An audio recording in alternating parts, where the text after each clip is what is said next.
ফের অশান্ত করার ষড়যন্ত্র চলছে শান্ত হয়ে যাওয়া সন্দেশখালীকে। সন্দেশখালীতে বিজেপি রাজ্য সভাপতি সুকান্ত মজুমদারের কর্মসূচি ঘিরে ধুমধুমার বেঁধেছে। অন্যদিকে সন্দেশখালী নিয়ে রাজ্যের জেলায় জেলায় বামেদের কর্মসূচিতেও পুলিশের সঙ্গে সংঘর্ষ হচ্ছে।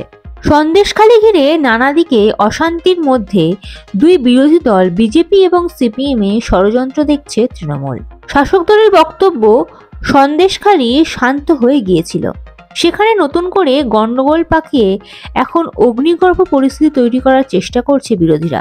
মঙ্গলবার সন্দেশখালীতে বিজেপি রাজ্য সভাপতি সুকান্ত মজুমদারের কর্মসূচি ঘিরে ধুমধুমার বেঁধেছে।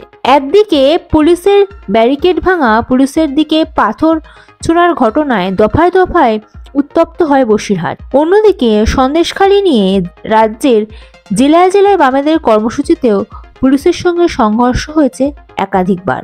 রাজ্যের মন্ত্রী শশী পাজা বলেন, স্মৃতি ইরানির উস্কানিতে বিজেপি গন্ডগোল পাকাচ্ছে, ওদের উদ্দেশ্য অশান্তি জিয়ে রাখা।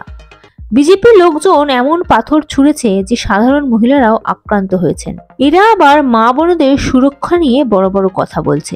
তৃণমূলের মুখপাত্র কুণাল ঘোষ বলেন, সন্দেশখালীর একটি দুটি এলাকায় বিজেপি এবং সিপিএম অশান্তি করছে, পুলিশ ওখানে সংযত থেকে ভূমিকা পালন করছে।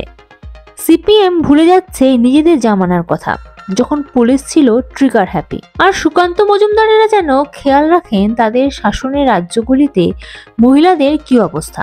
সন্দেশখালীতে শুক্রবার রাত থেকে প্রশাসনের জারি করা 144 ধারা মঙ্গলবার বাতিল করে দিয়েছে কলকাতা হাইকোর্ট। সে প্রসঙ্গে বিধানসভায় তৃণমূলের উপমুখ্য সচেতক তাপস রায় বলেন, ভয়াবহ পরিস্থিতি চলছে সন্দেশখালীতে, সেখানে স্থানীয় প্রশাসন পুলিশের ভূমিকা রয়েছে।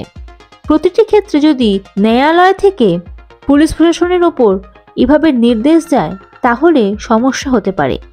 সেই সমস্যা যাতে না হয় তাই সব প্রচেষ্টা মাননীয় মুখ্যমন্ত্রী চালাচ্ছেন।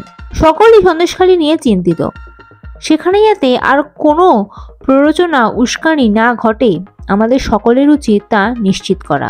সোমবার বিরোধী দলনেতা শুভেন্দু অধিকারীর নেতৃত্বে সড়ক পথে সন্দেশখালী যাওয়ার চেষ্টা করেছিল বিজেপি পরিষদীয় দল। তাদের বাসন্তী হাইওয়েতে আটকে দিয়েছিল পুলিশ। তার থেকে শিক্ষা নিয়ে মঙ্গলবার ট্রেনে করে বসিরহাট যান সুকান্তেরা। বিজেপি কর্মীদের সঙ্গে পুলিশের কয়েক দফা সংঘর্ষ হয়। তারপর বিকেল 3:30 নাগাদ সেখানে অবস্থানে বসে যান সুকান্ত মজুমদারেরা। মঙ্গলবার সন্দেশখালী গিয়েছিল তৃণমূলের প্রতিনিধি দলও। কালীনগরে পৌঁছে স্থানীয়দের সঙ্গে কথা বলেন তারা।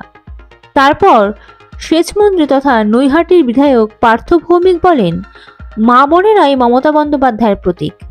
এটা উত্তরপ্রদেশ নয়, যেখানে ধর্ষণ করে নির্যাতিতাকে পুড়িয়ে দেওয়া হয়। এটা বাংলা, এখানে মায়েদের সম্মান নষ্ট হয় না। কালীনগরে দাঁড়িয়েই পার্থ ভৌমিকের ঘোষণা, তৃণমূলের নেতারা তাদের ভেরির টাকা আটকে রেখেছে, তাদের টাকা ফেরানোর ব্যবস্থা করা হবে দলের উদ্যোগে। আগামী 18 ফেব্রুয়ারি সন্দেশখালীতে সভা করার ডাক দিয়েছে তৃণমূল। সেখানে উত্তর 24 পরগনা তৃণমূল নেতাদের থাকার কথা। Bureau report, ND Bangla news.